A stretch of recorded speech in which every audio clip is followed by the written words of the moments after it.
are acting, then where does acting stop and living begin? Acting is real, but so is faking. And there are fakings that seem awfully nice. Reality sucks, and so does acting. But here we are, and here's my advice. I am a professional actor, member of the Screen Actors Guild. I have so many things to tell you, so you're ready for your mind to be filled. Acting is life, and life is a joke. You can't have a fire without having smoke. This is a class, and I am your teacher, so tell me, what do I need to do to reach you?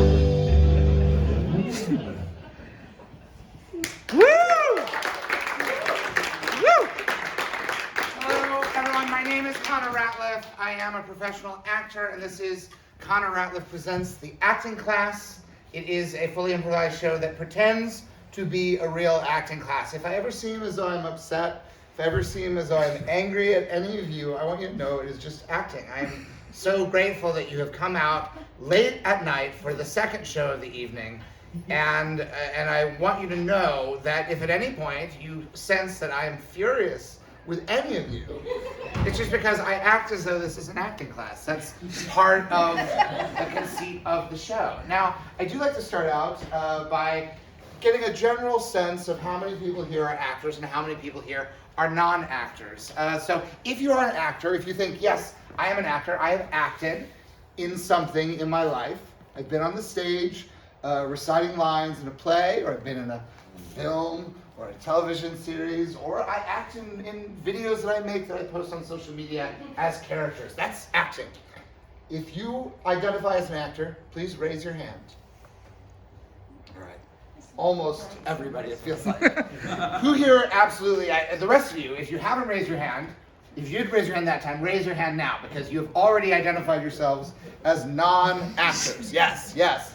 I know the non-actors really, really don't like raising their hands, but you came to an acting class, and so you should have known that something outside of your comfort zone might happen. Now, I want to talk to at least one of you non-actors before you realize what this show is. Is there any non-actor, someone who just had their hand up, who's willing to talk to me just ever so briefly? I promise that I will be kind, I will be patient, it will be painless. Yes. I am a non-actor. You say it as though you are an actor. that sounded like the voice of an actor. Why are you not an actor? Why? Fear. Fear. And yet you volunteered to speak to me first. So you strike me as a very brave person. Are you brave? I'm acting brave. What lovely pandering you are doing to me. Now, what is your first name? Matt. Matt. M-A-T-T, two T's at the end? Yes. Or one T? Two T's. Two T's at the end. Matt. Matthew? Is it short for Matthew? Short for Matthew, yes. Biblical name. Yes. Matthew. Matthew. What is it that you do if not acting? I am a data engineer. A data engineer. You deal with data day in, day out. You sit in front of a monitor. One monitor? How many monitors do you have? One very large. One very large monitor. What kind of keyboard do you have? A MacBook. A MacBook. A MacBook keyboard and a very large monitor. What kinds of data do you deal with, Matt? Agricultural data. Agriculture. Information about all the farms. All the crops. And where does it come to you from? Where do you get the data? Is the data on hard copies, or people deliver you printouts that you then have to enter data in? And you're getting it all, it's coming in through wires that go directly into, so data comes in through these wires into your computer. Many, many data systems. And what are you to do with it? You do something, you engineer the data. Transforming it. You transform it. Yes. And what is acting if not an act of transformation? Matt, I'm going to ask you something about the future. And I want you to, because we're talking about our fears, is what you do something that you are in fear that AI can replace what you do with that data? Yes. All right, so are you here looking for like possible alternate? Because it's harder. Those computers are great with data, very bad with replicating humanity, which is what acting is fundamentally all about. So you're scouting, Matt. You're looking for what is possible for Matt in the future. Because this data job, you can feel your human frailty. You can feel these damn fingers can only type so fast. The AIs have 1 million virtual fingers. They've stolen the fingers of everyone who ever had a hand, and they're using them to type on every stolen keyboard that has ever existed. You can't keep up with that, Matt. The future is coming for you. We're not going to beat around the bush here, Matt. This is the gospel of Matt. This is the gospel. This is the new gospel of you, Matthew. What are you going to do about it? We know what you want. Do you want AI to go away, or do you want to figure out a way to? Are you hoping it will work with you? AI, please save room for Matt. What is it that you can do? Make your argument. What's your? Give me. You don't have to say your real boss's name because I don't want to get you in trouble, Matt. But give me a name that in your heart feels like you know this is what you could call your boss. Not like something insulting, but like if your boss's name is Doug, don't say Doug. But say like Mark. All right, you see what I'm saying? Say Mark. What? Would you like me to say Mark? Mark's my choice. Acting is all about choices. You're gonna make a different choice than me. I want to. If Mark is what you would like to call Doug, or if his name is really Mark, don't do that one, because then it defeats the purpose of this whole exercise. Let's call him Theo. Theo, like the chipmunk. Oh God! Don't do a pop culture reference. I lost 1/3 of the audience with no idea what that means. Come on, if you're Quaid Army, you know what Theo is. Listen to me. Oh God, why am I going so deep into obscure pop culture references? Theo.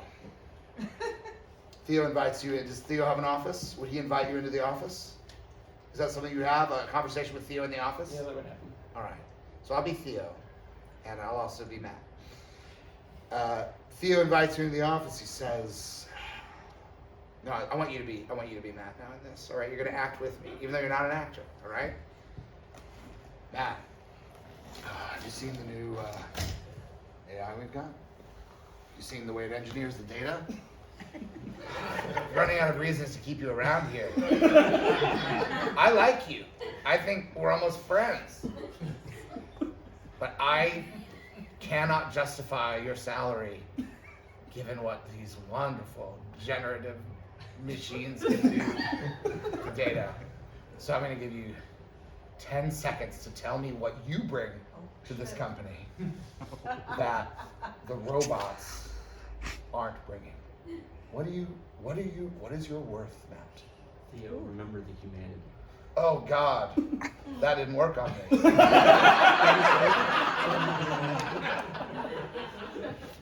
I'm talking about raw numbers. I'm talking about the budget. I'm talking about what keeps the lights on.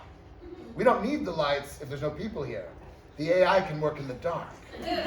So we're already saving money on light bulbs if I get rid of you.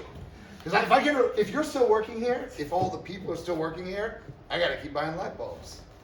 Because they won't let me run a dark office. It's a lawsuit waiting to happen. The liability goes through the roof. People trip on things, they get creeped out by something spooky. And that's a lawsuit. But AI won't bring a lawsuit. All right, so I'm going to give you 10 more seconds. And I want to hear some brass tacks. I want to hear some nuts and bolts. I want to hear some ham and eggs from you. Do you understand that? Something purely practical. What do you bring to data engineering that I can't get from a state-of-the-art AI? Vision and creativity. Oh, Matt. They can replicate that. They just steal it from other people who have vision and creativity. Matt, this is your last chance. I'm going to give you 10 seconds, Matt. And you're going to be reading audition notices and trying to get work in a regional commercial. You understand that? I don't want that for you. All right? Really speak true to me. Matt, why do you belong here? To hell with this, I'm gonna be an actor. Oh my God, that's the right answer. I don't see you as a data guy. Your heart's not in it. You were glib as fuck just then. The only time that passion entered the picture was when you gave in to your impulses. It is more risky to be in data engineering today than to try and tread the boards as an actor. Because the computers, they will never catch us. They don't want it. There's not enough money in it. Let the actors do their silly thing, and the computers will manipulate and steal the data and engineer the data. That whole realm is going away, Matt. I hope to see you on a soap opera. That's not implausible. You got kind of, let me make sure I'm not being tricked by the light. Yeah, I can see you. Kind of like somebody's cousin shows up and it's like, Hank, or like, Kyle. My cousin Kyle's here. He's dangerous. I think that's in your future, Matt. I think as long as there is something resembling a daytime soap opera somewhere, I think that's going to be your first port of call. I can see you working a decade straight as Kyle, the guy who's a little dangerous, who shows up and does whatever the main villain wants done. And then you take the fall for it. And you go to prison, and you have a prison plot line. Yeah. Data's done for you. Don't even go. Are you supposed to go to work tomorrow? Yeah. Don't do it. Just don't go to work. They'll get the picture. I want to talk to an actor now. Is there an actor who's willing to talk to me? Any actor, any person. There were so many hands that went up that said, yes, I am an actor. Yes, you are an actor. I'm an actor. I'm an actor. Yeah. I'm an actor. I'm an actor. How are you an actor? Why are you an actor? Ooh. When are you an actor? Regularly? Regularly an actor. Yes. That is the hardest kind to be.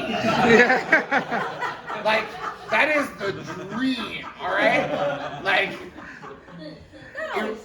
no, like most actors are like, I'm an actor, and then it's like, I'm out of work for half the year, and I'm doing other things, and then I'm an actor again. It's not regular at all, except in its irregularity. But you are regularly an actor. I'm not always a paid actor.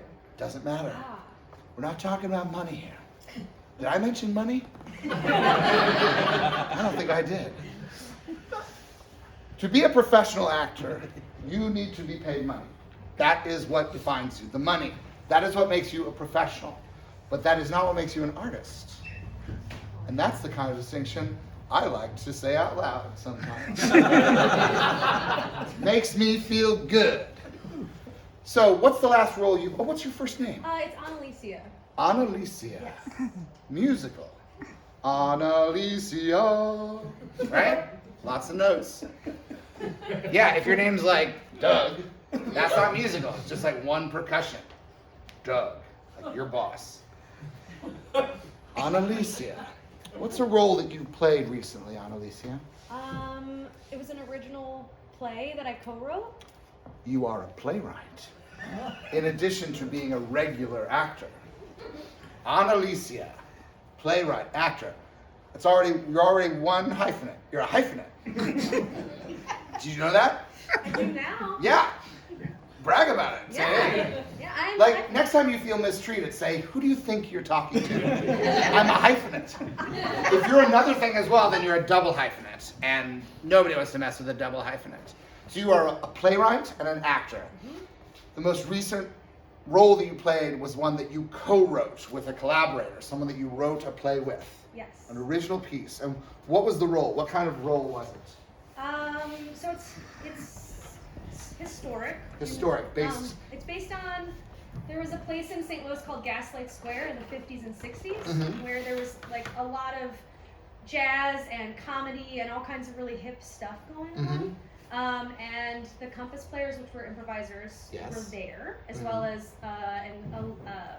Elaine May and Jerry Stiller and Mira and But like. what Nichols. character did you play? I played, so It takes place in 1962, and you're in 19. It's a hard pitch. Who are you?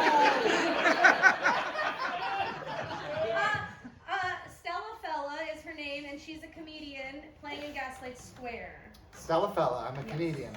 I play in Gaslight Square. The year is 1963. All right. Tell me about Stella Fella. Oh, Stella Fella's great. Her real name is Estelle Feldman. Estelle Feldman, but that's not funny. Stella Fella, that's funny. You gotta have a funny name if you're gonna be a funny person. Estelle Feldman, I don't hear anybody laughing, but Stella Fella? Oh,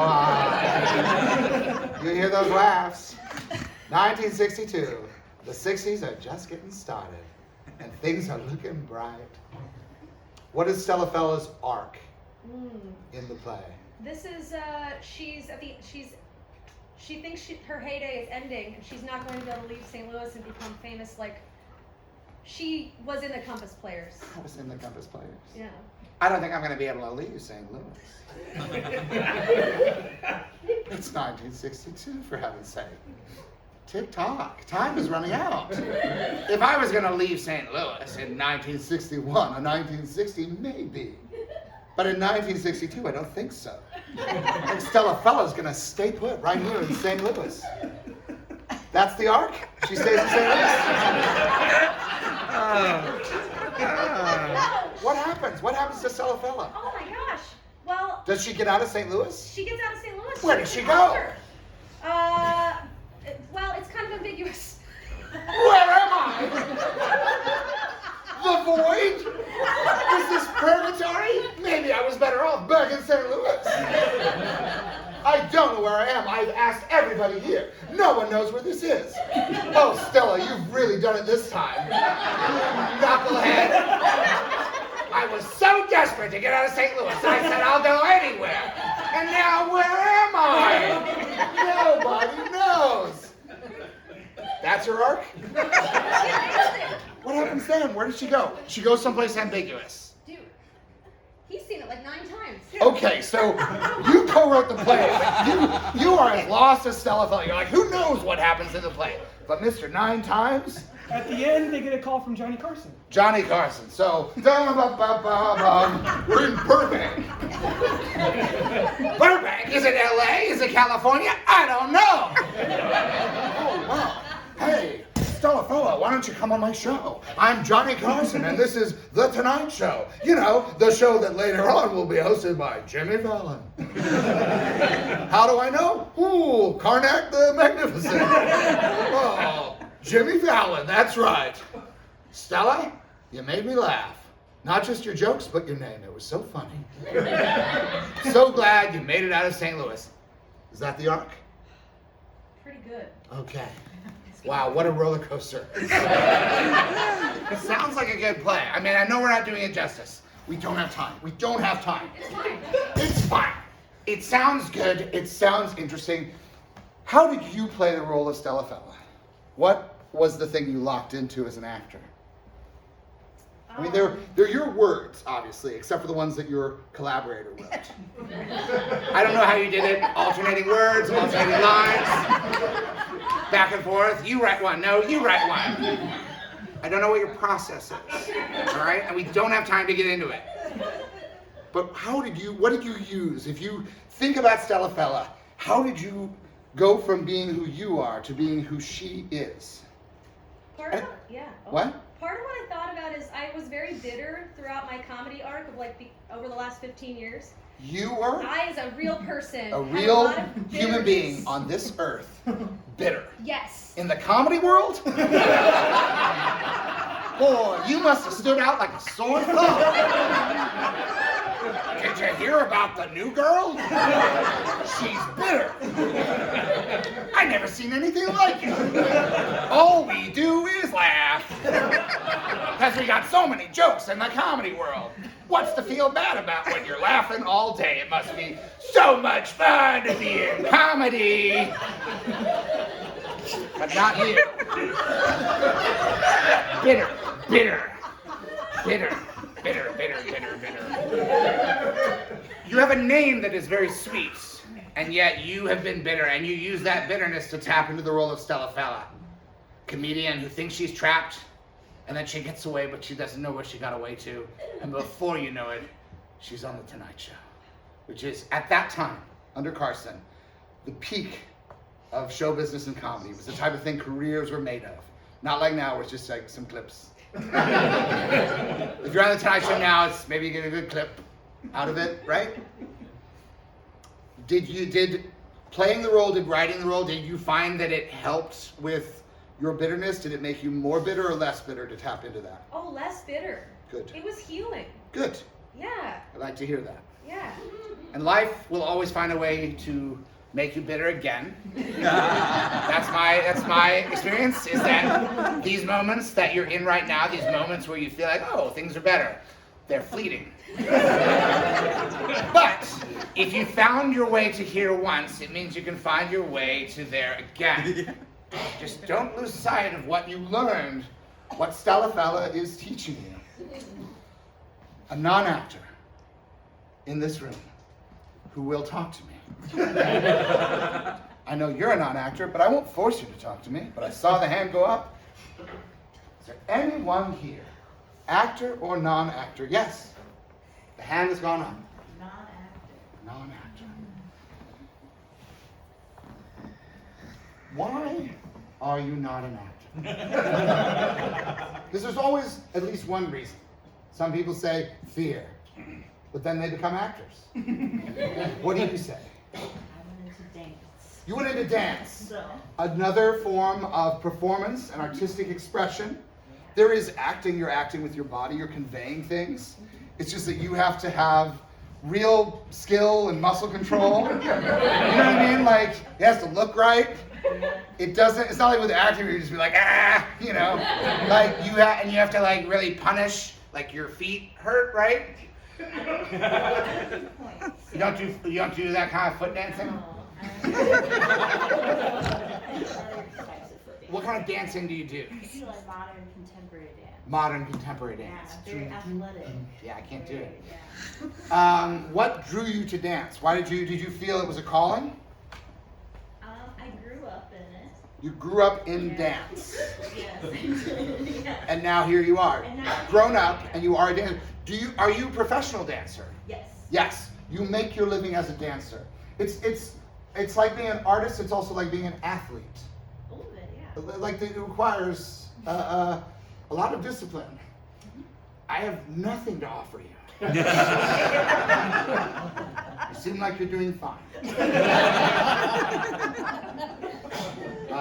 You feel okay? Sometimes. When do you not feel good? When do you not feel okay? And what was your first name again? Taylor. Taylor. Tinker, soldier, spy. Dancer. Tinker, dancer, soldier, spy. It's a good name for a dancing show. You're like, yeah, because Taylor's in it. Great. Why did sing it? Oh, it's a dance show. Great. Why is it called that? I don't know. When do you not feel okay, Taylor?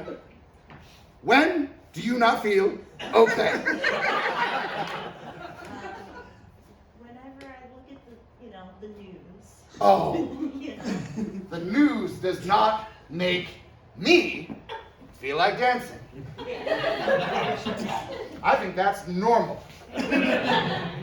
I'm not sure that in the history of journalism, the news has ever been a particularly fruitful source of inspiration for any dancer, but I could be wrong about that. I'm not a dancing scholar.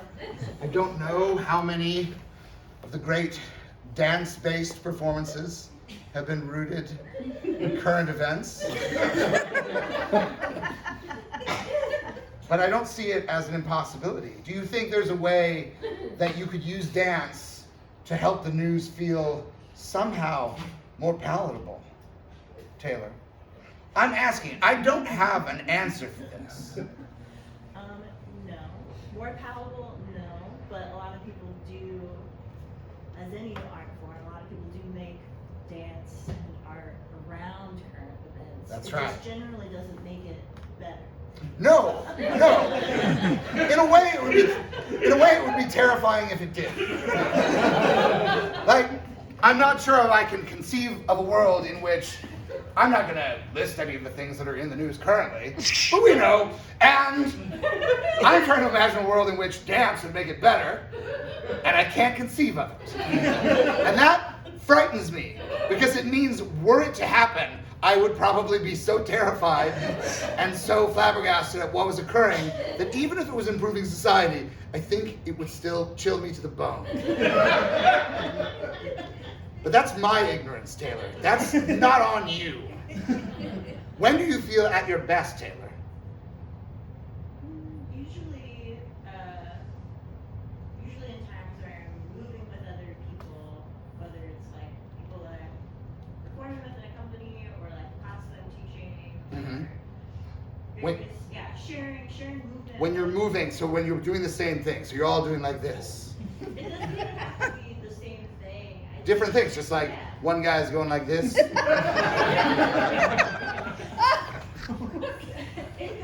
Yeah, and then someone else doing something completely different.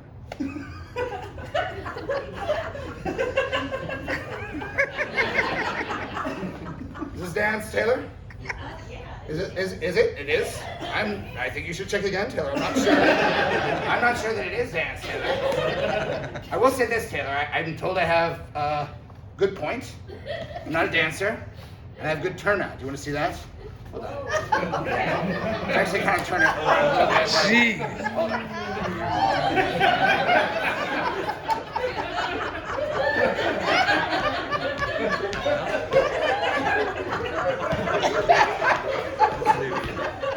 You're right, it does feel good to dance, doesn't it? I would like to speak to an actor now. Any actor that I haven't spoken to before. You, Mr. 9 Times. Not just an audience member, you're also an actor. It's like being an undercover cop. Plainclothes detective sitting right there in the audience. I'm here for the 9th time, and yet I myself am an actor. Yeah? What's your first name? Andrew. Andrew. Do people call you Andy? No, not in a very long time. What, since you were a boy? Since I was a boy. When you were a boy, they'd say, Andy, get in here. Clean your room. Do the dishes, Andy. I was always Andrew. Andrew? To my parents. It was Andrew? my schoolyard. Andrew? Did you do well in school, Andrew? It depended. Oh boy, not this semester. Andrew, a real disappointment. Sometimes you do well and sometimes you do not. Andrew. Andrew the actor. Is that what you want to be? Is this the kind of thing people would say to you when you were a child? Want to be an actor, Andrew? Yeah, kind of. And then you did. You became an actor. Eventually. Eventually. How? How did you do it, Andrew? Well, please, Matt needs to know. If not for me, do this for Matt. He has nothing. His career has fallen apart before his very eyes. Andrew, how did you become an actor? Well, this isn't going to help you, Matt. I became a... No. Matt, you'll decide if this helps you. You're right. All right, Andrew. How did you become an actor? I became a stand-up comedian. A stand-up comedian. Oh, what else? What else? Oh boy. What do you tell jokes? What do you tell jokes about? It's been a long time. It's, What did you tell jokes about? Oh boy, Lorena Bobbitt. Woo, boo, boo, boo, boo. Oh boy. No. What did you tell jokes about? What was your most successful joke that you told back in the day when you were a stand-up comedian? It was about king-size candy bars. These candy bars. They call them fun size. What's so fun about not having very much candy? King size? I don't need the pressure of the crown. What if the king finds out I'm eating his candy? Oh my God. Curse my royal blood. This king-size candy bar sure is good. But then you realize what many stand-ups have realized is that acting is just comedy that's no fun. Right? So you're like, this is kind of hard telling these jokes. King-size candy bars. What's funny about that? Oh, look at me, I'm doing drama. It was that simple. I didn't have to think of anything. I can't think of any more jokes about the size of candy bars. I'm sorry. I can't do it. I guess I'm just not much of a stand-up comedian. I'm sorry. I'm gonna throw these jokes in the garbage where they belong. No, don't pity me. I'll be okay. Who cares about being funny anyway? Isn't it more noble to be dramatic? This is no tragedy. It's just another guy who couldn't hack it. King-size candy bars. Stupid! Stupid! It's hack work. I know it. But I couldn't resist it. I couldn't resist those laughs. Because it was so relatable. We all know about the sizes of the candy bars. If I could just twist it just a little. So it was surprising to the audience. That's what I was doing.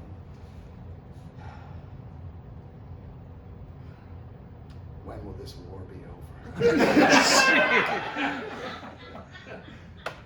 Gulf War II.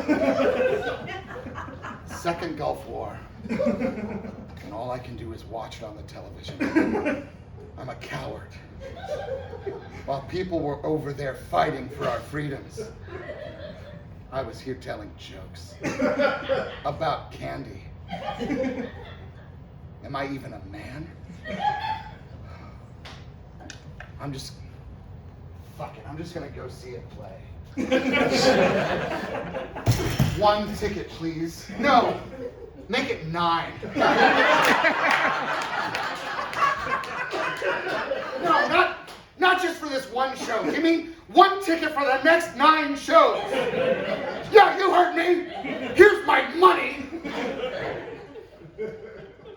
I'm sorry. I'm just getting out of comedy and feeling a little bitter. Yeah, right? All right, thank you. I apologize for how I spoke to you so dramatically. Oh, you think I could? Well, I mean, I wouldn't be opposed to it. Oh, no, not in this. I want to watch this 9 times. But yeah, I'd be happy to. Is this how I become an actor? Is this how Andrew goes from stand-up comedian to serious actor? By drawing on the pain? Like I'm some kind of Fanny Slammy, what's her name? Stella Fella. Stella Fella. Yeah.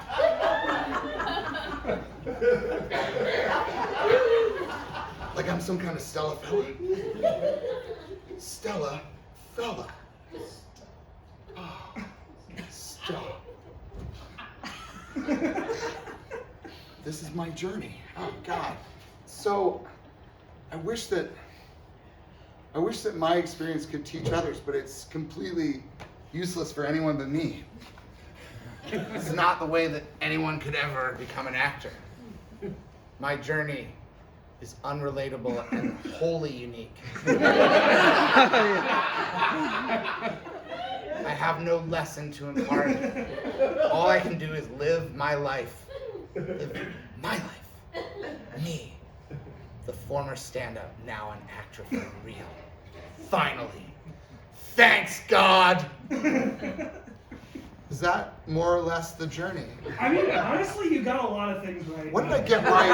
What did I get right and what did I get wrong? That's what I want to know, Andrew. What did I get right and what did I get wrong? Well, one, the king-size candy bar joke. Yes. It was already the twist. It was already the thing that the audience wasn't. They were expecting, oh, fun size, why is it not fun? Yeah. A whole other thing.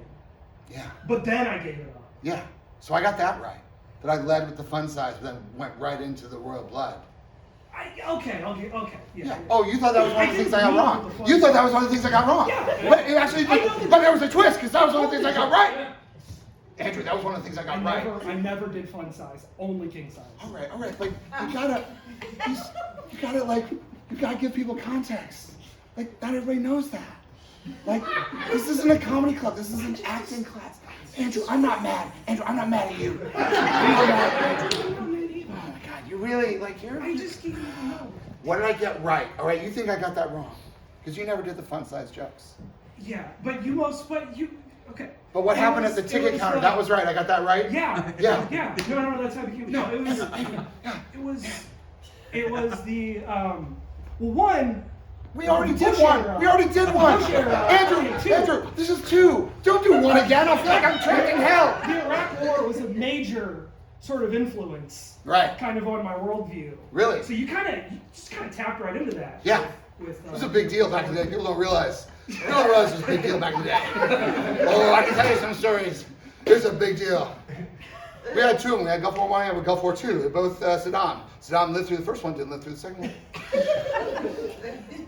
These kids, they don't even know what we're talking about. These kids don't even know what we're talking about. Hey, Andrew. What's the most recent dramatic role that you've played? I was in a movie that my friend did. A movie that my friend made. That sentence took me on a journey.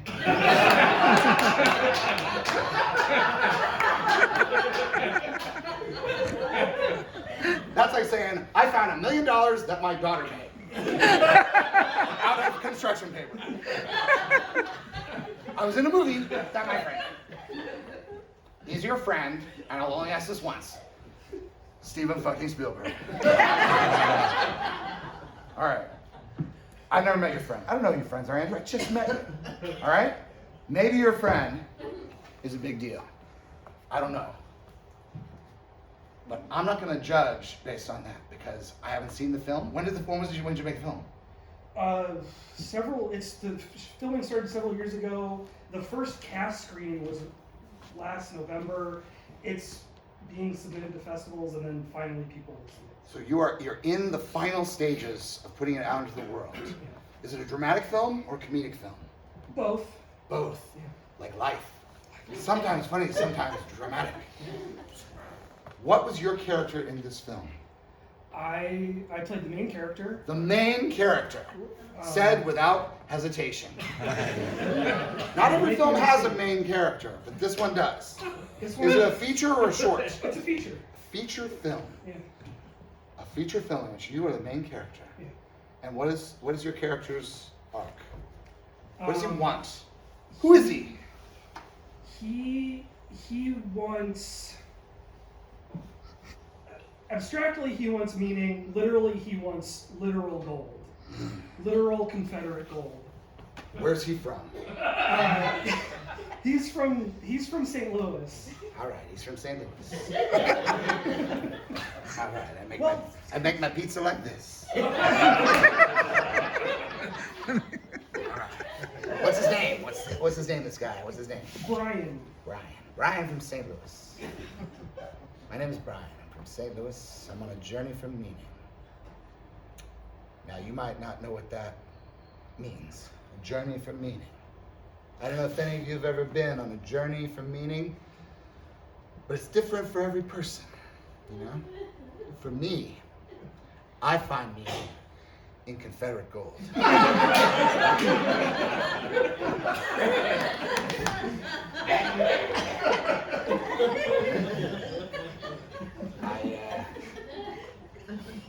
thought if I'm going to go on this journey and try to find meaning in this world, can't just do it like this. You gotta get a shovel. Dig up the Confederate gold. So I went to the hardware store and said, what's the best shovel for hunting for treasure? Guy looked at me like I was crazy. I said, okay, just give me what's a good shovel for digging? He said, this one. I said, this is a good one? He said, yes. I said, okay. Give me one of these, and can I have a little one too, like a little tiny shovel. And you got something I can like hook it on, because if I'm holding this, I want to have one that's just right. Tiny shovel right here. The guy started giving me a little attitude. Didn't like that. I say, you know what? I'm gonna go to a different store. No, sorry. No, thank you. You don't have to take that. Like, I was gonna buy 2 shovels from this guy. He's giving me attitude. There's like more than one place to buy shovels. Never this is not the main journey for meaning. It's just a part of the journey. Gonna go somewhere else that sells shovels. Maybe not give them quite so much information. Shovels, big shovel, and a little one that I can, maybe a belt or something I can hook. Little shovel on for here. Guy, nice as can be. Guy says, sure, rings me up. I got a big shovel, now I got a little shovel. Now I gotta find some kind of treasure map. This is the hard part. I got no idea where Confederate gold is. Well, I guess I'll get on a bus down south.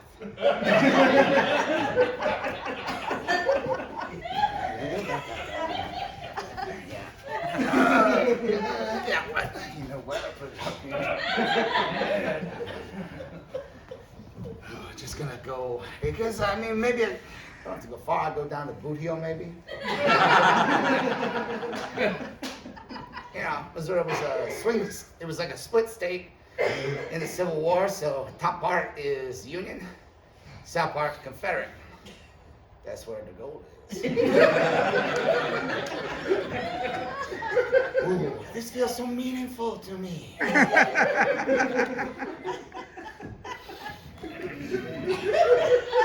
Oh, we're here. Okay.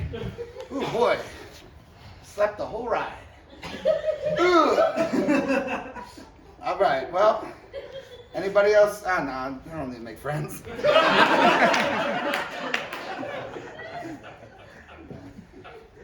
Man lives by his wits, they say. I got a nose for Confederate gold.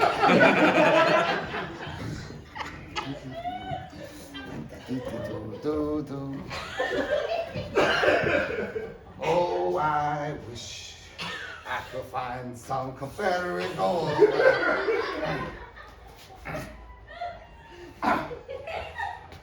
Oh, shit. Tough. First dig and I'm already tired. Gotta keep going.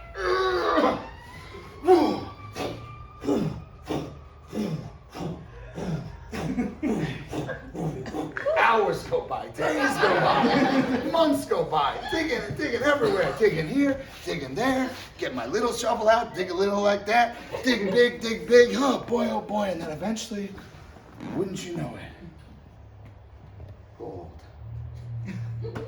I found it.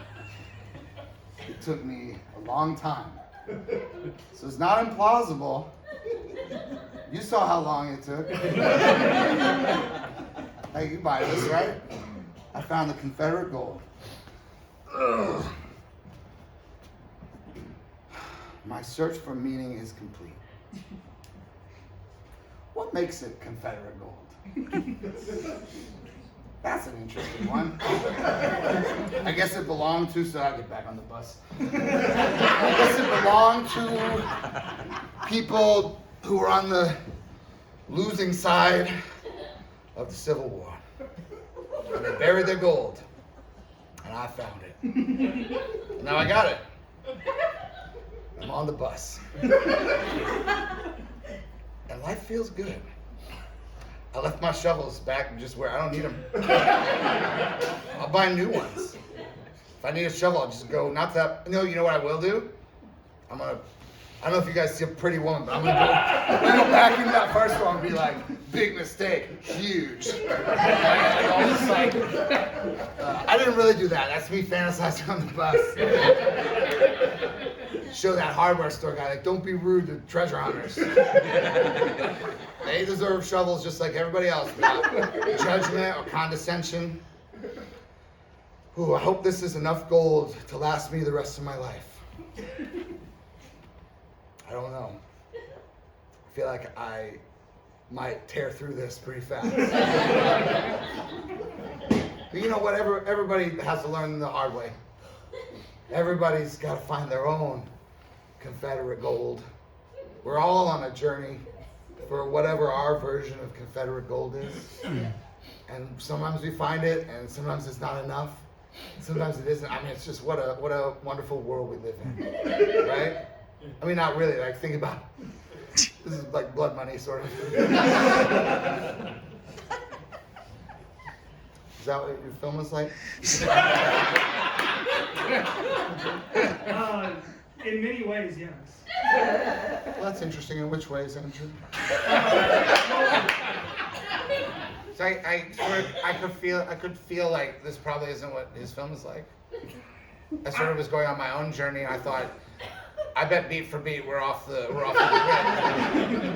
That was my sense, Andrew, was that I felt comfortable exploring that journey because I thought these are probably not spoilers for your film. No.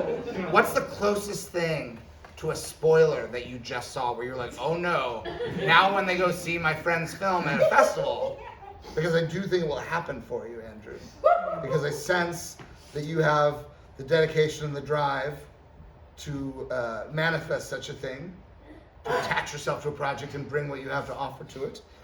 Tell me what the closest thing that I just did is to something in your film that you acted in. Well, now that I'm thinking about it, it's sort of, it's that the insistence that this crazy quest is going to result in meaning, which would sort of typify the kind of stories. Yes, Yeah. yes, Yeah. the insistence. Yeah. Because what is a character if not want? What the character wants. We're all driven by want. What do we want? Without knowing what we want, we can't possibly portray any human being. And so the want for that Confederate gold, it drove both my version of the film and the version that was properly thought out and produced. Yes? Yes. You hesitated, Andrew. Why? Properly thought out, maybe over thought out. Yes, that's always a risk, Andrew. One can think these things through too much. Perhaps there is virtue into my approach. Because now we've all seen it. It's out of the way. Yeah. Relatively short, told the whole journey. Matt, what's happening? Matt, is it your boss? I've Is been it fired. Did that call? How are you feeling, Matt? Does this make you more want to be an actor or less? I'm going to be shooting for the soap opera. Shooting for the soap opera. Thank you, Matt. I'm going to be looking for you. I want to talk to another person. They can be an actor or non-actor. It doesn't matter. Yes. Hi, Harry. Hi, Harry.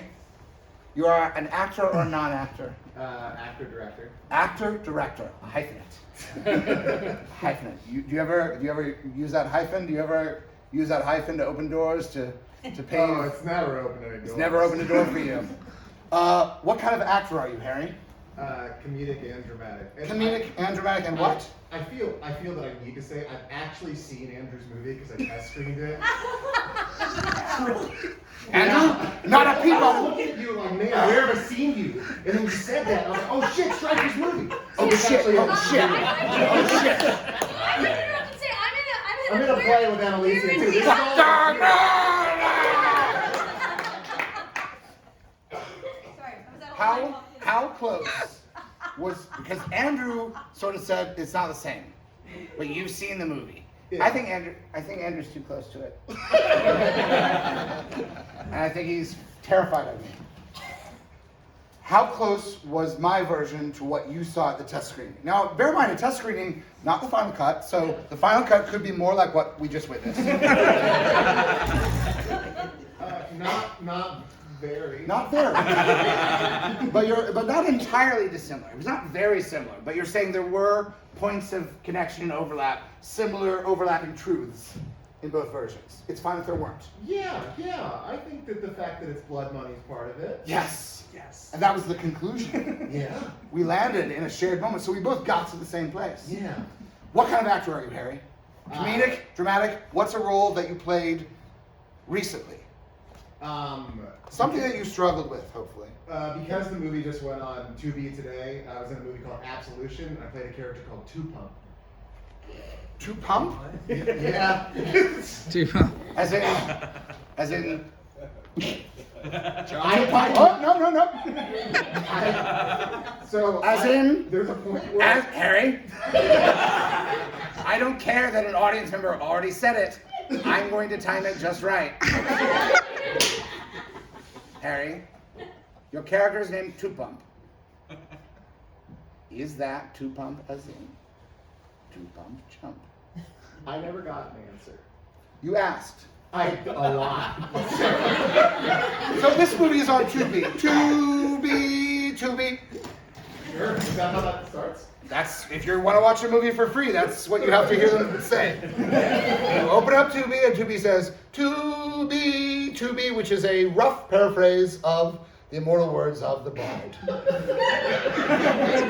They just took out the or not. Tubi decided, let's do a little edit on this.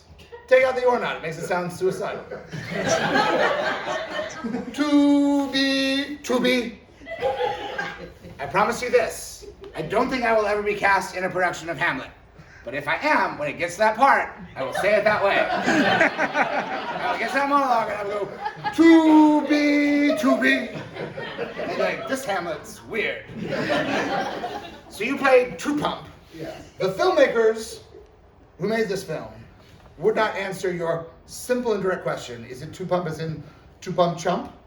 And for those of you who don't understand what that means, a man engaged in the physical act of love, only to be brought to a conclusion, perhaps prematurely. One pump to start, followed by a second pump, at which point all is lost. Poor Two Pump Chump, unable to even sustain a third pump. 'Tis over for poor Two Pump. What does Two Pump do, and what is the title of the film? It's called Absolution. Absolution. Not the Liam Neeson movie. Absolution, not the Liam Neeson Yeah, movie. it happened about 1 year before our movie. So Liam Neeson came out with a film called Absolution, which, strangely, I feel I can say with absolute confidence, having never seen the Liam Neeson version of Absolution, I confidently declare it does not feature a character named Tupac. This I know as surely as I know anything. I've not seen a frame of it. I just now heard that it exists. The Liam Neeson version of Absolution features not a reference to, nor any depiction of a character named Tupac. But your film does, and you embody Tupac. Who is Tupac? What does he want? I'm a cocaine dealing gang member who I want revenge on an old man who has roughed up my younger brother.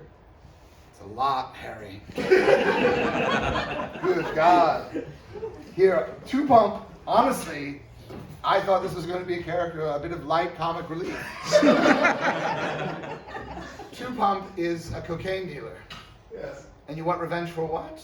An old man beat up my younger brother. An old man beat up my younger brother. And I want to get that old man. Mm-hmm. I'm going to hurt him. I'm going to beat him up. Maybe worse. Right? Yes. That's what Two Pump wants. Yes. I'm going to give him 2 pumps of my fist. That's what my name means. I think it was meant to be a shotgun, but I Two Pump? brandished the shotgun in the movie. I Yeah. shoot a pistol. The shotgun never comes back. I don't really know why it was my name. Wait, you have a pistol in the movie? Oh yeah. And there is a shotgun. Yeah. So maybe it's like, hey, I want a cool nickname. I got this cool shotgun. It's a pump action shotgun. Hey, everybody call me Two Pump. Pretty cool nickname because it's my shotgun, right? Everybody call, no, I'm the cocaine dealer. I'm going to decide what my nickname is, and it's Two Pump, like my cool shotgun. Why is everyone so weird about it? It's a cool fucking name. I'm the coolest fucking drug dealer in town. And I got a cool ass nickname. Two Pump. Like the shotgun. Yeah. Yeah. What happens in Two Pump's arc? Does he get his revenge on the old man? You want to spoil the movie? Yeah, I'm not gonna watch it. Eventually, the old man thwacks an axe in the back of my head. He thwacks an axe? Thwacks. Thwacks.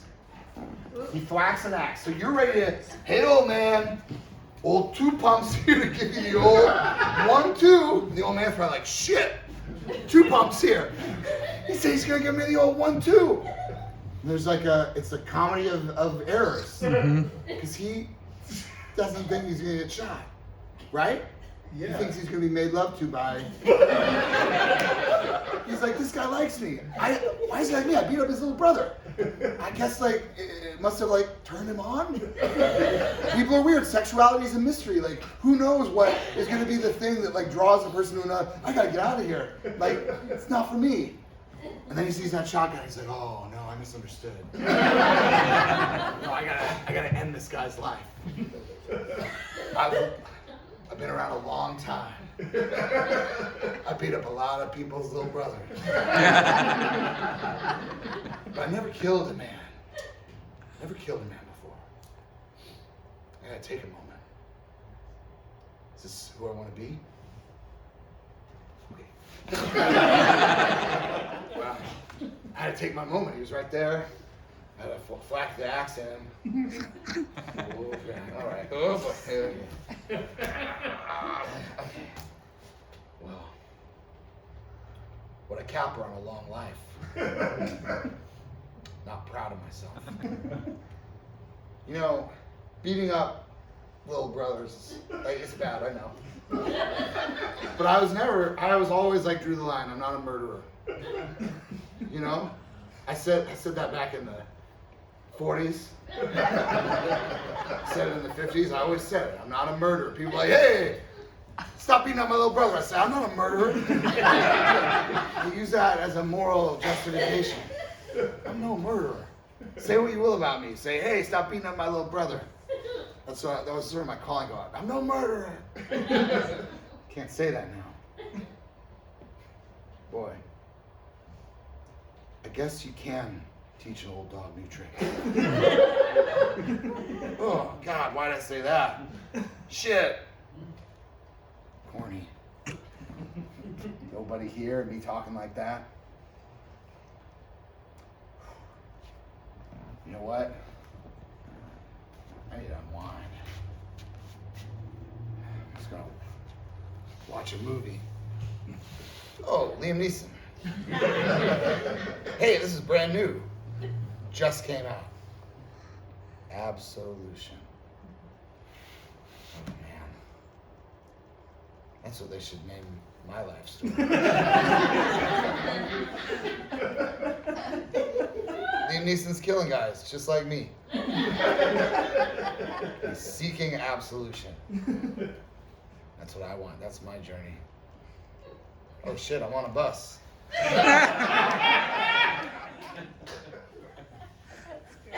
Did any of it even happen? Who knows? This movie is crazy. Hey, congratulations. I might watch it on Tubi. I was being glib before when I said I wouldn't watch it, but it's free, so like, what's stopping me? How long is the movie? I think about 90 minutes. Congratulations on your movie, Harry. Thanks. I didn't tell anybody they couldn't clap. I normally think to do that, but I didn't do that this time. So your applause is just normal behavior. And you have a film that's going to be in a festival, hopefully. Before too long. That's the hope, Yeah, right? that's Anybody right. else in movies? Anyone else in a film in this room? Or is it just this cabal of people? The St. Louis cinema cabal infiltrated this acting class. This side of the class has been especially quiet. Is there anyone here who's willing to talk to me for even a moment? Yes. I just started acting classes 2 weeks ago. 2 weeks ago. Yeah. You are brand new to this. Yes. So this is like a formative moment. This may be damaging to be in this room. How do you like acting classes so far? What do you do in them? It's Meisner. Oh, it's Meisner? Yeah. Yeah! Yeah. Yeah! Yeah. Be careful. I don't know if any of that stuff works.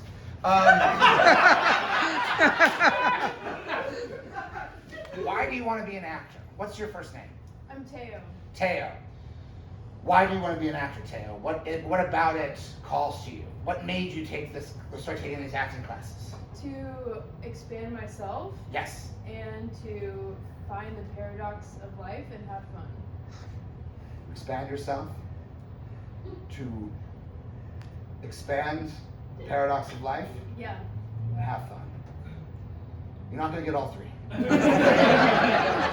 Nobody gets all three. Acting is about choices, all right? The three things again. Have fun. First one. That was the third one. Oh, expand myself. Expand yourself. Life paradox. Explore the paradox of life. Yes. And have fun. All right. At most, you can do two of those. You can expand yourself and have fun. That's fine. That's probably the easiest combo. Expand yourself, have fun. You can explore the paradox of life and expand yourself. That's not fun. You won't enjoy it. I don't recommend it. It's a bad life. I have seen actors in my day who have expanded themselves and explored the paradox of life. And none of them are happy. They cry every day. They cry every night. Some of them are very good actors, but they never have fun.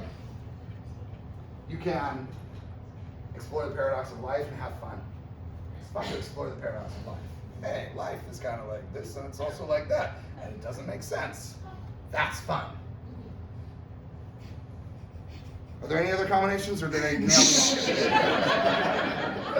all? Yeah. Which two are you going to choose? Or you could just choose one. Some actors just have fun. Hey, I like to pretend to be characters. Fun. Some of them explore the paradox of life. Why is there so much suffering and so much joy? And why are they often intermingled? How can we experience happiness when other people are suffering? How is it that time seems to move so slowly and yet life goes by in the blink of an eye? It's fun. Expand yourself. What do you choose if you could only choose one of those things, Tim? One. Number one, expand yourself. Yes. What do you mean by expand yourself? Let's double down on it. Being other characters Yes. like makes me think in a new vocabulary, new way of being and acting. Yes. New way of being, new vocabulary, acting. Teo is not just Teo anymore. Teo is anyone Teo wants to be at any time, at any moment. You might actually have fun doing that. Did you have a question, Harry? No, man. All right, you made a gesture, and I thought, wow, we've gone to a part of the show that... Scratch my head. Okay, it looked like you're like, I got something to say about that. What's a character that you have played in acting class so far? Or have you gotten to characters yet? I haven't gotten there. Oh, yes. Be very careful of this.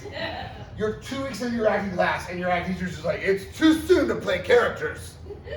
We got to do stuff like this. Rum, rum, rum, rum, rum, rum, rum, rum, rum, rum, rum, rum, rum. Right? Oh, we're moving very fast. Alakala, alakala, muga, muga, muga. I took an acting class once where we did that stuff for like a year. And then they fired the teacher the second they found out that was all they did. Do not trust anyone who says 2 weeks is too soon to do characters. Hey, look at me. How easy was that? Hey, get out of here. Get up, get out of here. Right? Teo, Yes. what kind of character do you want to play? I don't know. Anything. Don't think about it. What kind of character do you want to play? It can be any character in the world. Someone who just won the lottery. Oh God, I did it! I did it! I did it! I did it! I did it! I won the lottery! Fuck you! Fuck you all! I am out of here. I hate this job. I hate everybody here. I hope this building burns to the ground. Yes. This is $1 million. All right, after taxes, that is $500,000. So everyone here can suck it. I know how to make this last. I just won the lottery. And yeah, I wasn't like this a few minutes ago. This has changed me. I am different. It's It's that simple. All it took was a little money. I've had some good times working here. I don't know, I want to apologize for what I just said.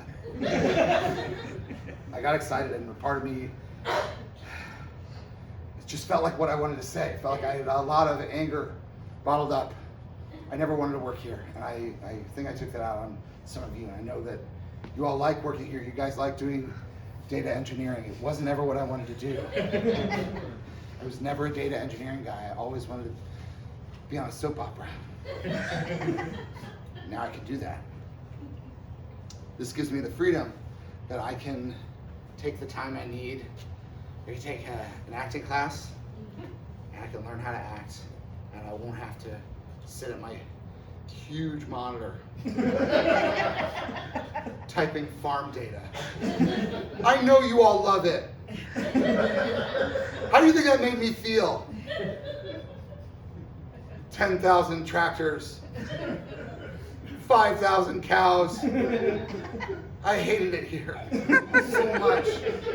All this rural data about agriculture, 5,000 pounds of manure. Come on. Anyway, I'm gonna miss the people here, but I will not miss the data. And it never meant anything to me. All right, see you guys later. Wow. Didn't expect that. This Teo really didn't like working here.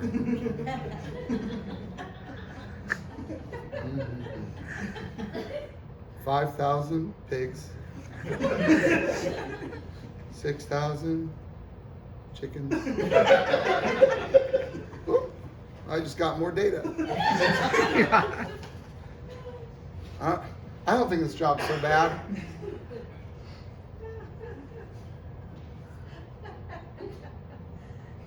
Hold on. I just got sent a data patch that's a little different. 200 pounds of Confederate gold.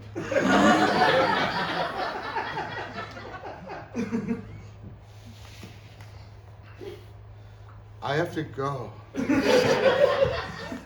No, not like Teo. Different way of leaving. Different. Well, you heard me say that? Yeah, there's 200 pounds of Confederate gold buried under one of the farms in the boot heel. Yeah, because Missouri was a split state in the Civil War. Top half was Union, south half was Confederate. Yeah, so I guess in a way I'm mirroring the character arc of Teo, who won the lottery, in that 200 pounds of Confederate gold is a lot of money. I don't need to work here anymore. But I'm not going to say the hurtful things that were said before, even though I do not like it here. All right. I'll be back, but I'll see you guys later.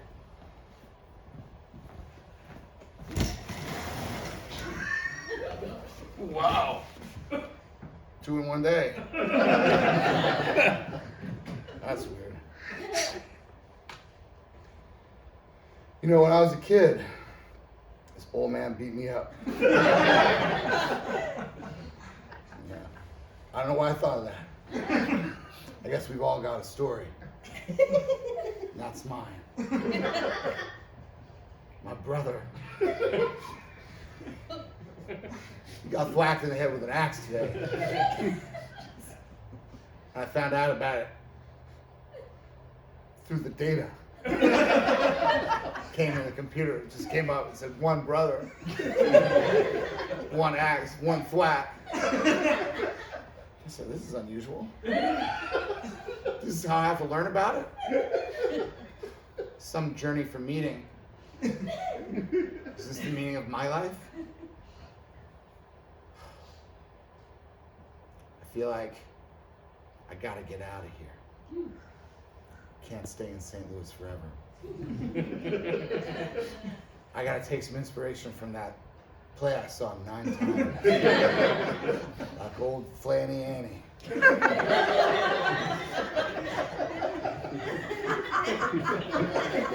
The woman comedian from Gaslight Square who made it all the way to Burbank. That's right, I quit too. My life's complicated as fuck. And I can't do this anymore. It's not fun anymore, working here. This job, it used to be just the right size for me. Fun size. What else? What else? Thank you for attending this late night edition of the acting class. Class dismissed.